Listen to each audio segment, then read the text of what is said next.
This world is a strange one. McDonald's is the most successful fast food restaurant in the world. It may not be the healthiest place, but it sure is convenient and delicious. But even the most falsely happiest of places can be riddled with dangers. And horror's ghosts lurk around every corner. Perverts and creepy strangers watch us from afar. And creatures of the unknown wait to make us their prey. So to make sure you have nightmares of every possible location, here are 5 true scary stories of McDonald's submitted by viewers. If the burgers don't kill you, something will. Number 1, Drive-Thru Ghost, submitted by Drive-Thru Ghost by Maynard. Maynard, I worked for my local McDonald's for about 4 months. Yeah, it didn't last long. I like to believe that there's something better for me out there than fast food. Plus, this experience didn't make me want to stay. It's definitely the creepiest thing that's ever happened to me, trying to kiss ass and move up quickly. I let the managers know that I would cover any shift they needed me to, and I could fill in for any call-ins. I needed the money. The more hours, the better. Well, one night at around 8 p.m., just before my bedtime, I got a call from work. Someone from the night shift had called in, very irritating. And tired, I hesitantly agreed to cover the shift and got up to get ready. I had never worked overnight before, not at that McDonald's, and not at any of my previous jobs. I was kind of excited. I mean, it was night. There would be at least half as many customers coming through, and the manager on duty was John, the most laid-back guy that worked there. Easy money. When I arrived around 8:30. They were slammed. I clocked in and chiseled away at the mountain of C customers in the lobby by 10:30. The sudden wave had died down, and the building was mostly empty. The previous shift leader left me with nothing but a good luck, even though this was my first night shift, so it was just me and John. He was busy checking drawers or something while I manned the drive-thru, the front counter and the grill. Needless to say, I was nervous if too many people pulled in. I was ... My drive-thru time would be horrid, so instead of remaining relaxed like I thought I would, I ended up so focused that my heart was pounding the whole night anyway. At our restaurant. I'm not sure if it's the same for every Mickey D's. Our headsets will chime whenever someone pulls into the drive-thru. It's a kind of pixelated bell sound that gets very annoying, very fast. This is exactly what I heard all of a sudden. So naturally, I greeted the customer. "Hi, welcome to McDonald's. How can I help you today?" I said with so much fake enthusiasm, it even made me sick. I never quite understood if it was a magnet or a scale that told us if a car drove through. But the microphone was on, ready to pick up the customer's voice as they ordered. Yet all I heard was white noise. Nobody picked up. Nobody spoke. I didn't even hear the rumble of an engine idling. It was as if no one was there. Now this wasn't too weird. We've had this happen a few times since I started. The thing can be triggered just by someone driving around the building or a person walking by. The thing needed fixed. That's for sure. I didn't want to know. Every time someone took out the trash in the back, as they rolled the bins over the drive-thru, after about 3 minutes of static, the mic clicked off, meaning whatever was on the wait was gone. Finally, no more annoying noise in my ear, but less than a minute later it clicked on again, that bell chiming loudly in my ear. I rolled my eyes and repeated my greeting. "Hi, welcome to McDonald's. How can I help you?" And again, there was no reply. The mic stayed on longer. This time, though, I swear, at one point I could hear heavy breathing. I started to get freaked out at that moment, I was pretty sure. Someone was outside trying to mess with me. It turned off after about 10 minutes of me listening to nothing. I was tempted to take off the headset and make John wear it. But my be-all-I-can-be attitude got the better of me. I tried to distract myself. I started scrubbing the counters, which had already been wiped down, and checking to see if anything in the lobby needed restocked. But everything was fine. I needed to keep myself busy. There was just something so sinister about the darkness of the night just beyond those large lobby windows. When the bell chimed once again, I nearly fainted. I should have probably turned the volume down on that headset. Before I could say my shallow, meaningless greeting, I heard the loudest, blood-curdling scream the moment I heard this. Screech! I threw off my headset and backed away from it. What the hell was that? Shakily, I put my headset back on. I was pissed and terrified at the same time. Without another thought, I ran angrily out of the store and headed toward the drive-thru. I stood right next to the menu, and there was no one there but... Still, somehow, the static from my headset never disappeared. The mic was still going. Whatever made the drive-thru go off was still there. And then I heard it. "I see you," a slowly whispering voice coming from the mic. I ran back inside as fast as I possibly could. I had been standing right next to the mic. No one was there. No one could have possibly made that sound. There was no one that could have spoken those words to me. I ran back into the light and warmth of the building, and into the safety behind the counter I found John. He was at the manager's desk, head in his hand, while typing in dates on the upcoming schedule. "What the hell was that?" I said, louder than I meant to be. He jumped in his chair and turned around. "Christ, man, you scared the hell out of me. What are you trying to pull?" I asked. "What are you talking about? I haven't done anything." He turned to continue typing on his computer. I kind of felt bad. I just interrogated my superior, the only fun superior that worked there. __. I walked up front and stood behind the counter, just waiting. It was about 1:30. When I looked at the clock again, we were about halfway through the graveyard shift. The night was going by so slow I ended up just standing in the drive-thru nook. That way, I could just play on my phone away from the view of the nearest camera.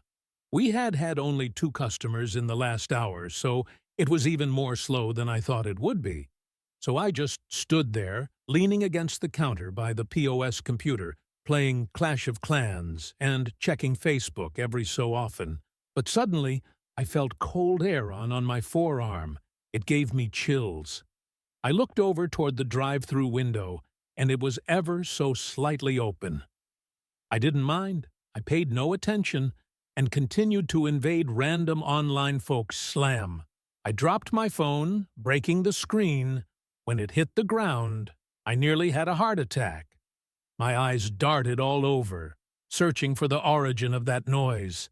The drive-thru window had been thrown wide open, but I had been standing right next to it. I hadn't heard anybody run off or walk up, and I definitely hadn't seen anybody. So who the ___ just opened the drive-thru window? I was done. I took my headset off and stood in the kitchen pretending to work, waiting for this terrible shift to end. Whether or not someone drove through the drive-thru, I didn't care anymore. I wasn't coming back after that night. The rest of the night, or morning, I guess, passed by without any further incidents. Never in my life have I encountered anything so strange and terrifying, standing out there right next to the microphone, that cold night, then hearing those words whispered to me. I will never forget it, and I will do anything in my power to avoid having to work fast food. And I am no longer a fan of horror movies. I know I'm in denial, but I pray every day that what I heard that night was nothing but a prankster. Not a ghost or a demon that felt like taunting me, but if that's really what it was, I'm scared that there's nothing stopping it from happening. Again, number 2, Pervert at the Habitrail Pervert, by Close Call.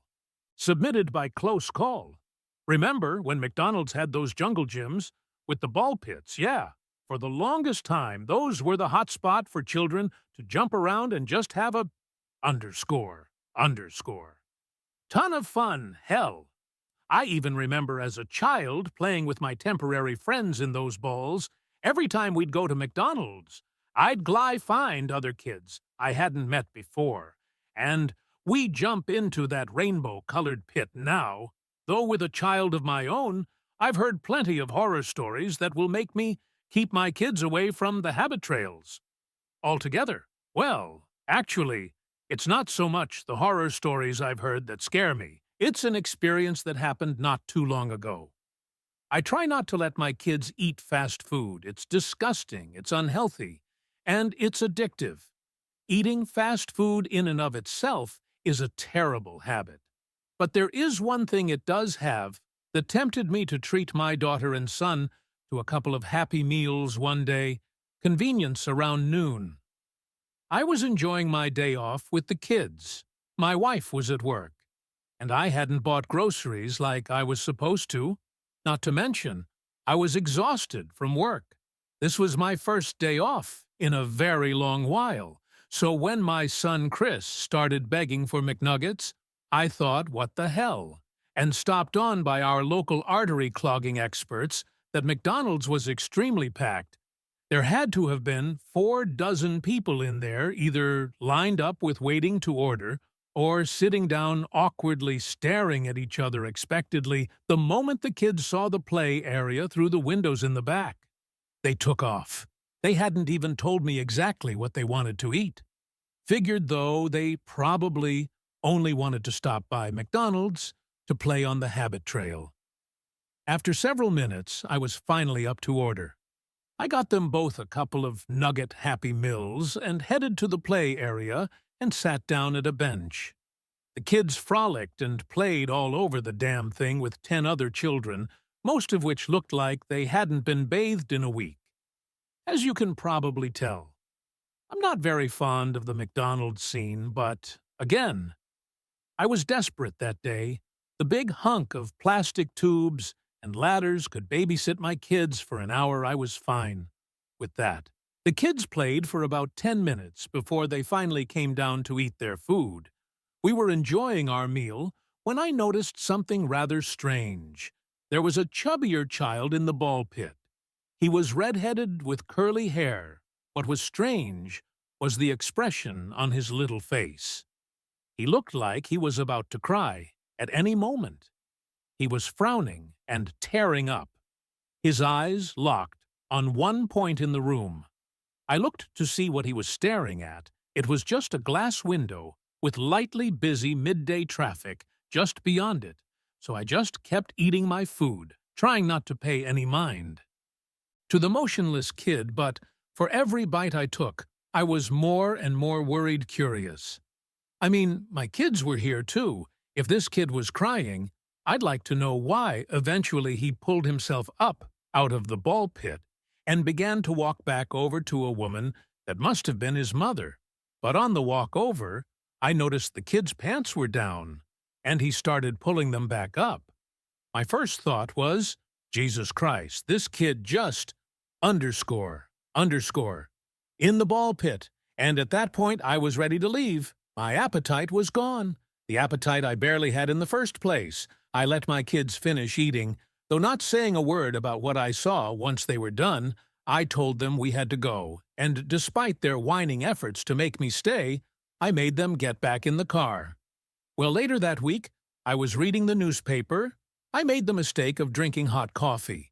When I read a certain article, I literally sped it out on myself. When I read it at that very same McDonald's that we had gone to, a man had been arrested for, get this, sexually assaulting children while hiding in the ball pit, holy, underscore. Luckily, my kids had never gone in there themselves that day, but they had been so close to it, and in the headline photo, there was a woman being interviewed. She was crying. It was that chubby boy's mother. I remembered her face, and that red hair. This moment terrified me, shocked me more than I had ever felt before. I feared for my children and for the society as a whole. We let our kids run around, play, and trust that the world built around us is safe and protected. But that day, right under my nose, was someone that within seconds could have ruined my children's lives, forced a lifetime of therapy on them, and took away their normally. From then on, I am so Grateful that my kids were spared, that I can only pray that that poor little boy grew up all right, and that that perverted, underscore, underscore, got what he deserved. Also, if you're wondering about the case itself, this happened around '89, and I've tried a few times these days to find it online, but I guess it's just not on the web. Doubt the story if you want. But as a father, I'm not spreading this to tell some disgusting lie. I'm telling you this story as a warning and a cautionary tale, no matter how you've raised your kids, stay close to them, and keep your eyes open. Number 3,